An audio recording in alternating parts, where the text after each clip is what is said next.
El Señor esté con vosotros. Proclamación del Santo Evangelio según San Lucas. En aquel tiempo, mientras Jesús hablaba a la gente, una mujer de entre el gentío, levantando la voz, le dijo: «Bienaventurado el vientre que te llevó y los pechos que te criaron». Pero él dijo: «Mejor, bienaventurados los que escuchan la palabra de Dios y la cumplen». Palabra del Señor.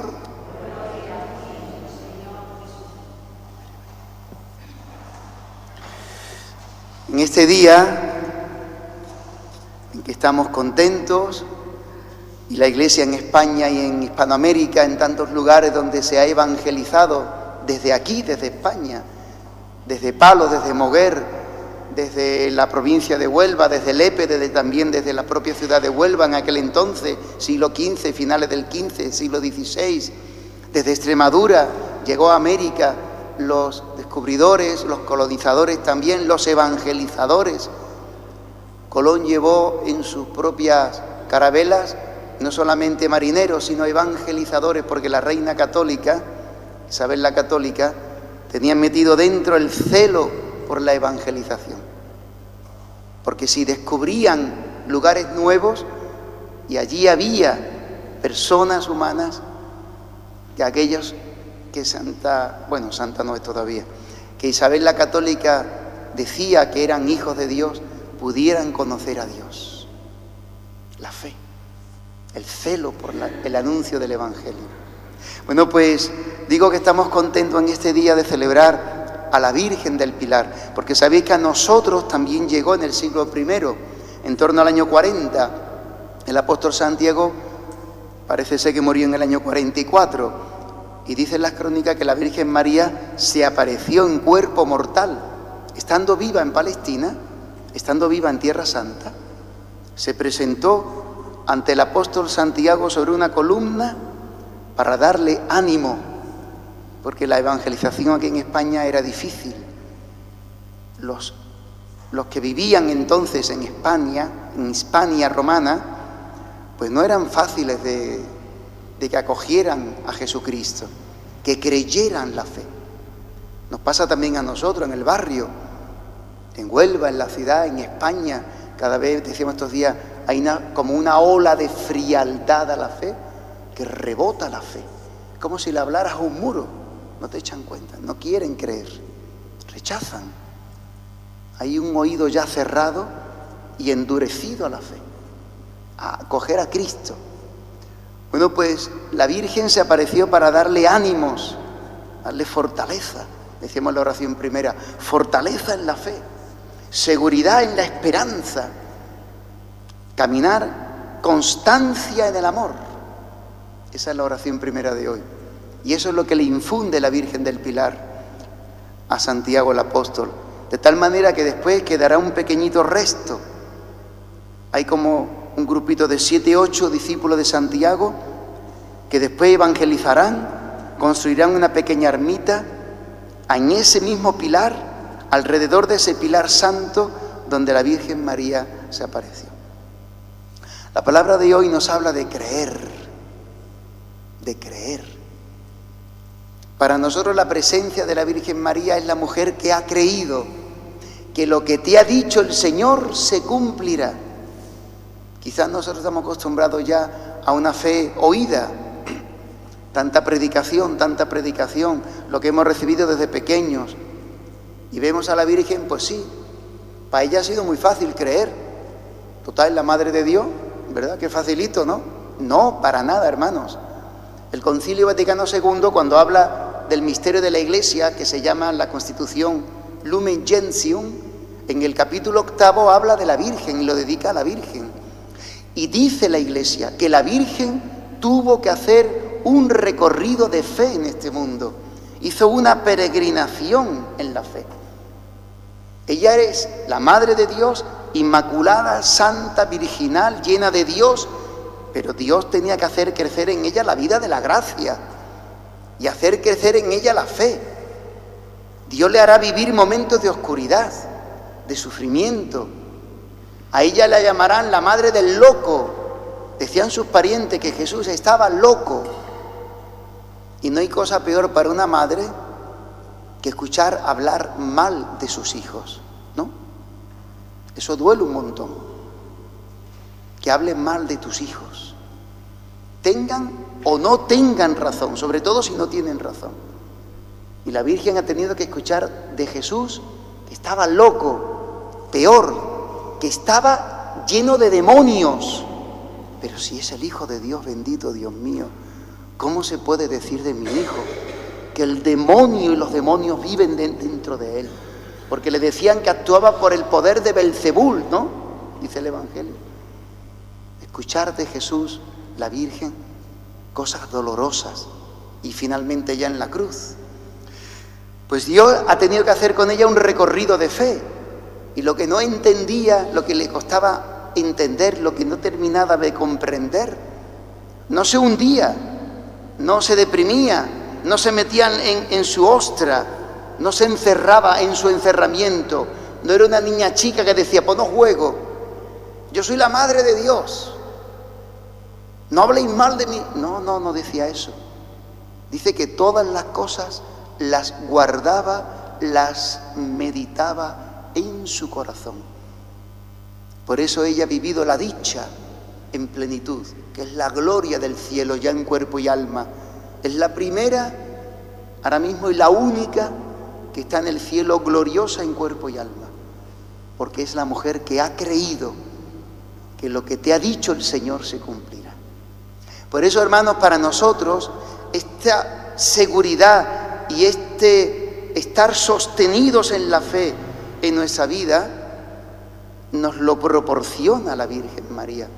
Estar apoyado sobre esta columna de la fe de la Virgen nos da también a nosotros fortaleza.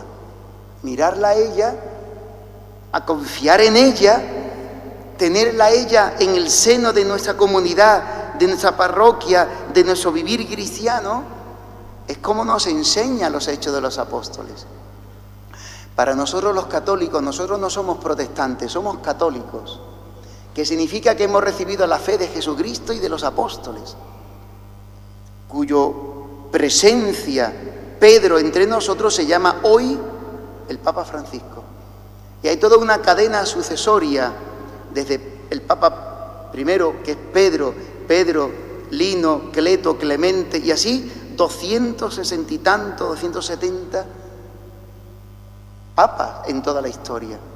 Nosotros estamos afincados y apoyados en la verdadera fe que hemos recibido de la Iglesia. Digo, nosotros no somos protestantes, somos católicos. Para la Iglesia católica, la presencia y la figura de la Virgen no es un complemento. A las mujeres os gusta mucho poneros complementos, ¿no? Un adornito, un collarito, un complemento, ¿no? Va a la tienda y dice complementos, ¿verdad? No, para la fe católica, la imagen de la Virgen en su lugar en la Iglesia no es un complemento. Forma parte del depósito de la fe, del tesoro de la fe. Sin la Virgen María no se puede vivir la fe, porque nos lleva a Cristo. Pero sin Cristo toda devoción mariana es falsa. Por eso Cristo y la Virgen y Cristo. Por eso para la Iglesia Católica hay tres características, tres notas que identifican la fe católica, que es la Eucaristía, presencia del Hijo de Dios. Los protestantes no tienen la Eucaristía como sacramento. El amor a la Virgen y la devoción como Madre de Dios, pura, inmaculada y santa, el tabernáculo purísimo de la presencia que encarnó al Hijo de Dios. Eso tampoco lo tienen los protestantes.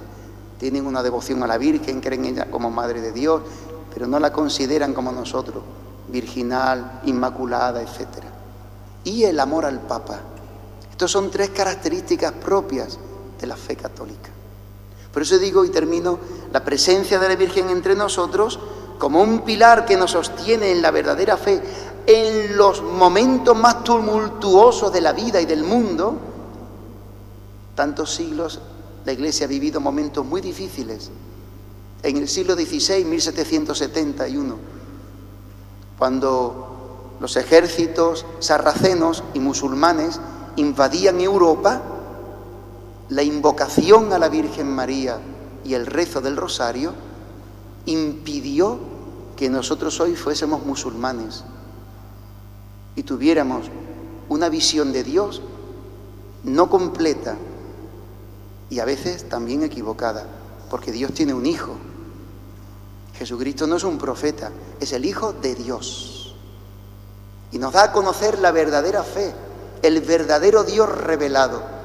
Bueno, pues eso se impidió, la Iglesia lo atribuye a la Virgen del Rosario, a la Virgen María, que toda la Iglesia, desde el Papa San Pío V hasta el último cristiano, invocaba a la Virgen Madre de Dios en la defensa de la fe y de la vida, porque venían a matar, a convertirse o a matar. O te conviertes al Islam o te matamos. Eso es un ejemplo de tantos momentos difíciles en la historia de la Iglesia. La Virgen María no es un complemento, es nuestra Madre. Y nosotros nos reunimos y celebramos en la fe siempre en la presencia también de la Virgen María, decía en la primera lectura. Por eso el rezo del rosario, estamos en el mes de octubre, el mes del rosario. Yo siempre lo digo, se lo digo a hermana Ana, se lo digo a Vicenta, digo, ¿cómo no rezamos el rosario en la parroquia? Yo a mí me extraña, máxime que nuestra parroquia tiene a la Virgen como titular. Aunque seamos 2, aunque seamos 3, pero como iglesia, como parroquia, yo siempre no puedo llevar el rosario. Pues si estoy confesando, estoy atendiendo en el despacho en ese momento. Procuro que no, pero a veces no puedo evitarlo. Que estemos rezando. Es verdad que algunos rezáis en casa, claro, individualmente, pero la primera lectura habla de un pueblo, de una familia, de una comunidad, con la Virgen María en medio y rezando, tomando conciencia de vivir la presencia de Dios entre nosotros. Y la Virgen María ha dicho en el Fátima que recemos cada día el rosario. Es la oración de los hijos a la Madre. Es tomar conciencia de que estamos ante la presencia de nuestra Madre y confiarnos a ella. Estamos empezando el curso, hemos empezado ya reuniones con los padres, vamos a empezar los niños, los jóvenes, los adultos. La gente no vendrá a la iglesia si no rezamos y si no ven en nosotros enamorados de Dios, enamorados de Dios. Porque no se trata de convencer, se trata de atraer. El imán no tiene que hacer nada para atraer el hierro, tiene una fuerza interior que lo atrae. Eso es la fe. Por eso la Virgen nos atrae como hijos a la Madre. Pidámosle a la Virgen del Pilar, ahora que empezamos el curso, que nos ayude a tener una fe bien sostenida, bien apoyada en la columna de Pedro, pero que hace presente la fe de la Virgen María, para que también seamos los hombres dichosos por haber creído. Amén. Elevemos, hermanos,